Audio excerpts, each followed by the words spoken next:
heureuse de vous retrouver aujourd'hui et je voudrais vous parler de la colère. Donc c'est une émotion, quand nous nous mettons en colère, c'est souvent face à une injustice parce que nous sommes victimes d'une injustice, donc nous allons nous mettre ou pas en colère. Et la parole de Dieu va parler de la colère et notamment de deux sortes de colère dont je voudrais vous entretenir. Je voudrais commencer par vous lire un verset dans Éphésiens, au chapitre 4, versets 26 à 27.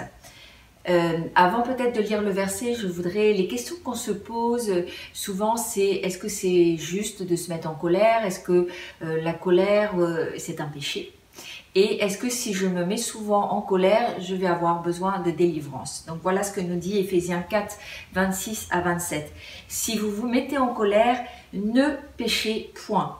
Que le soleil ne se couche pas sur votre colère et ne donnez pas accès au diable. Alors je voudrais vous dire qu'il s'agit ici d'une colère qui est passagère. C'est une colère qui ne va pas durer, elle est ponctuelle, c'est une réaction je dirais.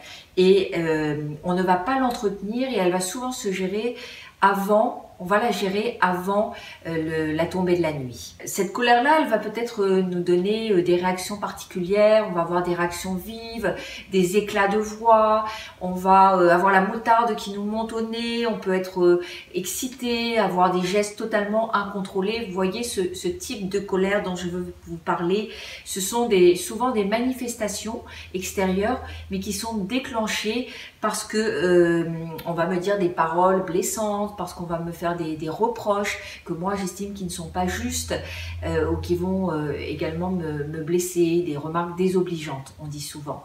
Donc ça va prendre effet sur des blessures qui sont déjà en moi et souvent ce sont des blessures qui ne sont pas guéries et c'est des blessures qui peuvent être dues à des abus que j'ai pu avoir, des situations abusives ou des punitions quand j'étais plus jeune qui étaient pour le coup pas du tout justifiées. Donc face à cette remarque désobligeante, je peux réagir de façon disproportionnée parce qu'il y a en moi des blessures qui ne sont pas guéries.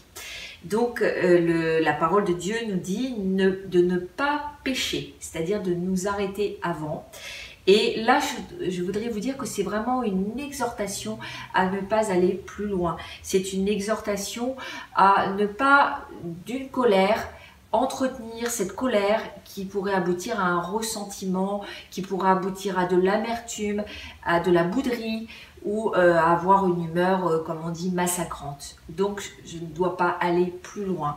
Et qu'est-ce que je dois faire? Je dois vraiment à ce moment-là avoir le bon réflexe et je dois me poser les bonnes questions. Je dois me demander qu'est-ce qui finalement motive cette colère que je ressens? Est-ce que cette colère, elle est justifiée ou pas? Et est-ce que il est bon que je puisse l'exprimer ou pas? Et donc, je dois, à partir de cette colère-là, me dire peut-être que c'est dû effectivement à des blessures intérieures. Et je voudrais vous dire que le meilleur remède, souvent, c'est la prière et la maîtrise de soi. Demandons au Seigneur, peut-être que nous avons besoin tout simplement de guérison intérieure. Voilà ce que je voulais vous partager aujourd'hui. Lors d'une prochaine émission, je vous parlerai d'une deuxième sorte de colère qui est plus virulente. Je vous souhaite une très bonne fin de journée. Je voudrais également vous inviter à vous abonner à mon YouTube, Pasteur Valérie Brossier, à me rejoindre et à mettre un like sur mon Facebook. Et également, vous avez tous les témoignages de délivrance sur le site du ministère www.guérisondescœursbrisés-france.com.